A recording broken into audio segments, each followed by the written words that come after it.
Salut tout le monde! Alors, je vais bien mettre mon truc.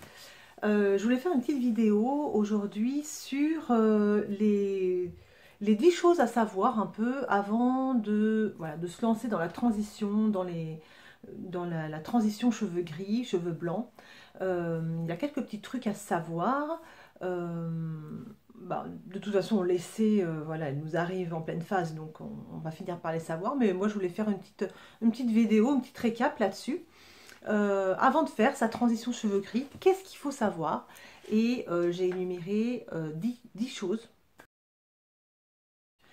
La première chose, c'est que faire la transition vers les cheveux gris ou les cheveux blancs, c'est un processus. C'est comme faire le deuil en fait de ce qu'on a été. Et c'est pas du tout négatif, c'est pas du tout triste ou quoi, mais on va se diriger gentiment vers une autre étape, vers l'acceptation de soi et vers le fait que, l'acceptation du fait que, ben oui, on vieillit, notre corps vieillit. Ça ne veut pas dire que nous, dans la tête, on vieillit, mais notre corps vieillit et il évolue. Et il va falloir accepter ce nouveau moi. Et quelque part, je dis que c'est un deuil, c'est peut-être un petit peu fort, mais effectivement, il va falloir accepter le fait qu'on n'est plus celle qu'on était avant et qu'on devient quelqu'un d'autre, sans vraiment être quelqu'un d'autre, mais que notre corps change et que c'est tout aussi bien, de toute façon, même mieux. Donc voilà, mais ça reste un processus à mettre en place en fait, et qui est plus ou moins long. Par exemple, donc moi j'ai mis 2 ans avant vraiment de me décider. Ça a mis 2 ans en fait à cheminer ce processus, voilà, pour me dire ok, tu as les cheveux blancs maintenant, ben voilà, tu les acceptes et puis tu vas faire en sorte d'être belle, mais d'une autre manière, quoi. Donc voilà. Donc ça, c'était le premier point. Numéro 2, c'est que ça rejoint un petit peu le premier point, il va falloir s'habituer à nos nouveaux cheveux en fait. Cette chevelure grise qui apparaît, finalement c'est pas forcément évident à s'habituer au début. Passer cette première étape, vous savez, la démarcation qui se voit beaucoup, qui fait un petit peu négliger, etc. Même quand on a passé cette étape, après, il faut s'habituer quand même à voir sa nouvelle tête, ses cheveux gris qui prennent de la place. Et voilà, c'est aussi un point important. Et il faut accepter le fait qu'il y a des matins, on va se regarder dans le miroir et franchement, ça va trop nous saouler ces cheveux gris et on va se trouver vieille et moche et voilà. Mais c'est que temporaire en fait. Une fois que, parce que quand on a fait ce cheminement, voilà, quand on a décidé d'avoir les cheveux gris, le fait de se lever le matin et de se trouver pas belle, c'est que temporaire, quoi. C'est un matin et puis le lendemain, bah, ça va mieux, quoi. Ça y est, on met un petit peu de rouge à lèvres, un petit peu de rose aux joues et puis ça y est, tout va bien, quoi. Ça n'est qu'une couleur finalement, hein. Ce sont que nos cheveux, hein. Il n'y a rien de grave. Donc voilà, deuxième point. Ensuite, le troisième point, c'est que faut se mettre quand même dans la tête que laisser pousser ses cheveux gris, ne plus faire de couleur, c'est quand même assez nouveau en fait. Avant, c'est vraiment nouveau. Avant, on ne voyait pas les femmes comme ça laisser leurs cheveux gris. C'était à partir d'un certain âge. Avant 40 ans, je crois qu'on n'en voyait jamais. Et donc, c'est assez nouveau. C'est assez pionnier comme mouvement, et tant mieux, c'est génial. Et donc voilà, quand on laisse ses cheveux blancs, il faut se dire que bah, voilà, on fait partie d'un mouvement qui est, voilà, qui est assez précurseur finalement, et que voilà, si ça se trouve, dans 10 ans, et ben, les couleurs pour cheveux, elles sont complètement dépassées. Donc, quatrième point, c'est que il faut penser à prendre son temps. C'est-à-dire que avoir les cheveux gris, ça prend du temps. La pousse, elle est de... Les cheveux, on dit que c'est 1 cm par mois. Donc autant vous dire que quand on a les cheveux longs et qu'on veut les avoir tout gris, ça demande un certain temps. Donc là, par exemple, moi j'en suis à... Donc j'ai commencé en décembre 2019, j'ai arrêté mes colos. Et là, et voilà, là on est en mars 2020. Je les ai coupés un petit peu, mais bon, vous voyez, je suis encore pas tout à fait toute grise, quoi. J'ai encore ça de cheveux colorés, quoi. Donc, il faut prendre son temps. Euh, il faut être patient. C'est vraiment, c'est la règle numéro un. Et puis laisser faire. Alors, avec différentes méthodes, hein, on n'est pas obligé de laisser les cheveux prendre leur place. On peut très bien faire une couleur par-dessus, teindre tout un peu en gris, ou bien éclaircir, ou bien mettre des chapeaux, ou bien couper les cheveux, hein, si ça nous convient. Comme ça, on peut couper tout court et laisser pousser les cheveux gris. Donc voilà, mais disons que c'est quand même un processus assez long, et donc il va falloir prendre son temps. Ensuite, on est rendu au 5e point. Ce qui est sympa aussi avant la transition, c'est de se renseigner. C'est de regarder un petit peu, parce qu'en fait, on a vraiment des idées reçues en fait, hein, sur les cheveux gris. Les cheveux gris, c'est à partir d'un certain âge. On ne pense pas qu'il y a beaucoup de femmes à 30, 35 ans, elles ont déjà plein, plein, plein de cheveux blancs. Donc c'est sympa de se renseigner et de voir qu'en fait on n'est absolument pas toute seule, et qu'il y a des femmes très jeunes, elles ont les cheveux blancs, et qu'elles assument ou pas, mais bon, voilà.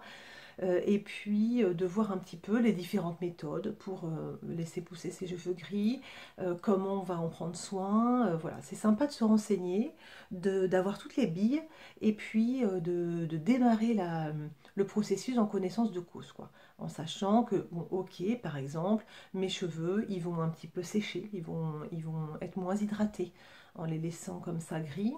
Donc voilà, il faudra s'en occuper un petit peu plus. Euh, il faut aussi voilà, penser que le soleil les jaunit, donc il va falloir les protéger du soleil. Euh, donc il y a des soins, hein, pour protéger ses cheveux du soleil. Il y a des shampoings qui vont permettre de déjaunir un petit peu. Donc tout ça, on se renseigne, on regarde à droite, à gauche. Voilà, ça fait partie du processus, et aussi super sympa parce que ça permet de voir plein de nouvelles choses. Donc c'est vraiment chouette. Alors, le 6e point, c'est se dire qu'il y a différentes méthodes pour avoir des cheveux gris. Moi, pour ma part, j'ai laissé pousser sans plus faire de couleur, et puis voilà, les cheveux gris ont pris leur place. Donc, il y a eu des périodes pas très rigolotes, hein, notamment au début, quand on voit bien la démarcation, et que ça fait un peu, voilà, celle qui n'a pas pris le temps d'aller chez le coiffeur, refaire faire ses racines. Mais voilà, c'est pas la seule méthode. Voilà, il y a moyen d'aller chez son coloriste, par exemple, et de faire uniformiser sa couleur, par exemple. Ou bien de faire des mèches beaucoup plus claires, et d'éclaircir jusqu'à temps que les cheveux gris aient pris toute leur place. On peut mettre des chapeaux, on peut mettre des foulards. Il y a aussi des femmes qui se font une certaine coiffure le temps que les cheveux gris prennent leur place. Voilà, elles font des tresses ou bien des coiffures sympas. Donc voilà, on peut se renseigner. Il y a pas qu'une seule méthode pour avoir les cheveux gris. Il y a plein de méthodes. Et voilà, chacun trouve chaussure à son pied, et trouve sa méthode pour se sentir bien tout au long de la transition. Donc voilà, parce que comme on disait plus tôt, la transition elle est assez longue, elle peut aller jusqu'à 2 ans. Bon voilà, pendant 2 ans il faut se sentir bien dans ses godasses, donc voilà, on choisit la bonne méthode, et ça peut très bien être colorer ses cheveux, alors que c'est un petit peu contradictoire, on veut ne plus colorer ses cheveux, mais bon, si ça peut nous permettre d'avoir, voilà, de se sentir bien jusqu'à temps que les cheveux gris aient pris leur place, pourquoi pas, c'est une super idée aussi. Donc voilà, le 7e point, qui m'a bien aidée, c'est en fait de suivre des gens qui traversent finalement cette même étape, ce même voyage, sur Insta, sur YouTube, sur Facebook, voilà, il y a des groupes de soutien. Et en fait, même si en soi c'est absolument pas grave et c'est pas une épreuve, et ben c'est toujours chouette de rencontrer des gens qui sont dans le même cas que vous, pour voir un petit peu leur méthode à elles, pour gérer cette grisitude, cette whititude. Euh, c'est vraiment super. Voilà, ça permet aussi de voir qu'il y a des femmes de tous âges qui choisissent de ne plus se colorer les cheveux. Et c'est vraiment super, quoi. Des femmes avec des cheveux courts, des cheveux longs. C'est vraiment très très sympa de trouver cette communauté en fait et ce soutien. Voir qu'on n'est pas tout seul et que finalement, voilà, il y a pas mal de femmes qui décident de laisser tomber les couleurs et de laisser parler leurs cheveux blancs et c'est vraiment, c'est super, hein, moi j'étais trop contente de voir ça, et ça motive en plus, voilà, on se dit moi aussi je veux être belle comme elle, je veux être bien coiffée comme elle et voilà, donc ça c'est chouette. Ensuite, le huitième point, quand on laisse pousser ses cheveux gris, le huitième point qui est quand même assez important, et en fait moi ça m'a vachement changé depuis un an et demi, c'est que on met en valeur tout le reste. Les cheveux gris, les cheveux blancs en soi, moi je trouve ça super joli, mais effectivement, ça, on perd de la couleur, donc ça affadit un petit peu, et donc il est super important de bien mettre en valeur le reste de vous, en fait. Que ce soit de bien mettre en valeur votre chevelure, si voilà, si les cheveux gris c'est super joli, donc avoir une coupe structurée, mettre de la couleur, etc.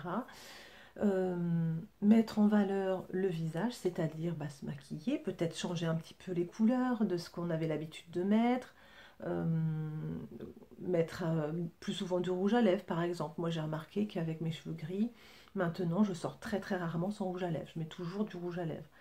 Donc voilà, parce que de suite, paf, ça pimpe un peu le visage, quoi. C'est toujours sympa. Voilà, on essaie de mettre un peu de couleur parce qu'effectivement le gris en soi c'est pas très coloré, donc voilà, donc c'est toujours sympa de mettre en valeur le reste. Ensuite, le neuvième point, alors ça rejoint quand même voilà, les premiers points. Le neuvième point, c'est de se dire que ça va être long. Une transition sur cheveux longs, c'est-à-dire une femme qui a les cheveux mi-longs à longs, qui va laisser pousser ses cheveux gris. Ça va lui demander à peu près 2 ans pour qu'elle arrive à la même longueur de cheveux gris de ce qu'elle avait avant. Donc 2 ans, c'est quand même assez long. Et, euh, et pendant ce laps de temps, comme je disais, on va pas toujours être super contente de se voir dans le miroir. Mais c'est comme tout le monde, hein, c'est comme ceux qui ont les cheveux colorés ou quoi, hein. Il y a des matins, franchement, on se trouve pas super, quoi. Donc voilà, il faut bien se dire ça, il faut bien se dire que c'est long, il faut être patient. Vraiment, vraiment le maître mot quand on laisse pousser ses cheveux blancs et qu'on veut, voilà, qu'on ne coupe pas tout court pour démarrer tout de suite, qu'on fait une petite transition comme ça, voilà, c'est se dire que ça va être long et voilà. Une fois que c'est intégré, ça roule, hein. C'est comme quand vous partez courir un marathon, vous savez qu'il y a 42 bornes à tenir, voilà, vous n'allez pas vous décourager dans les 10 premiers kilomètres, quoi. Et ben voilà. Les cheveux gris, c'est pareil, vous partez pour un marathon, donc vous savez qu'il va falloir y aller doucement au départ et puis prendre son mal en patience et avancer quand même. Donc voilà. Et puis le dernier point, le 10e point, qui est quand même un point assez important, c'est de bien se dire que tout le monde n'aimera pas. Il y en a, voilà, on ne peut pas plaire à tout le monde. Ce qui est vraiment important, c'est que ce soit complètement assumé par vous et que ce soit un choix à 100% qui vous convient. Parce que de toute façon, autour de nous, il y en aura toujours qui vous diront, bah moi je te préférais avant, moi je te trouve trop jeune pour laisser tes cheveux gris, euh, moi j'aime pas les cheveux gris, moi j'aime les cheveux gris mais que quand ils sont courts. Voilà, vous aurez toujours des remarques, même si vous ne les demandez pas. Il y a des fois, il y a des gens, bah, ils adorent faire des remarques, donc ils vous font quand même la remarque. Donc bah, c'est de bien se dire que de toute façon, tout le monde n'aimera pas vos cheveux gris, et, et bah tant pis, c'est pas grave ça. L'essentiel c'est de vous plaire à vous, c'est aussi voilà, de plaire à votre conjoint ou à vos enfants, ou voilà, c'est ça le plus important. Pour le reste, finalement c'est pas très important. Et vous savez, même au niveau du conjoint ou des enfants, finalement, moi mes enfants, au début ils voulaient pas que j'ai les cheveux gris. En fait, je m'en foutais complètement. Moi, j'avais envie d'avoir les cheveux gris, c'était assumé à 100%. Ben voilà, si t'es content ou pas, moi ça m'est égal quoi. Parce que moi, ce qui me plaît, c'est ça le plus important. Donc voilà. Donc bah écoutez, voilà les 10 points à savoir avant de se lancer dans ce beau voyage de la transition des cheveux gris. Euh, Est-ce qu'il faut vraiment les savoir pour se lancer? Je suis pas sûre, hein. Je crois qu'il faut voilà, vous écouter. Faut pas s'en faire. Il faut s'accepter. Et puis voilà. Bon, voilà, une fois qu'on s'accepte, tout roule. On peut avoir la couleur qu'on veut, la longueur qu'on veut. Voilà, c'est le plus important, c'est d'être bien dans ses pompes. Et voilà. Donc, bah, écoutez, j'espère que cette vidéo vous aura un peu aidé, un peu guidé. N'hésitez pas à vous renseigner à droite à gauche. N'hésitez pas à mettre des commentaires. Moi, ça me fait super plaisir de lire vos commentaires et de voir. Moi, ça me motive parce que je vois que je suis pas toute seule, qu'on est plein à laisser pousser les cheveux gris. Et voilà. N'hésitez pas à vous abonner aussi. Ça me fait contente, comme dirait ma fille quand elle était petite, elle disait ça me fait contente. Et ben voilà, moi ça me fait contente de voir qu'il y a des gens voilà, qui s'abonnent et puis qui me font des commentaires, ça me fait super plaisir. Donc bah écoutez, je vous dis à la semaine prochaine, d'ici là, prenez bien soin de vous et puis aimez-vous, voilà, bisous.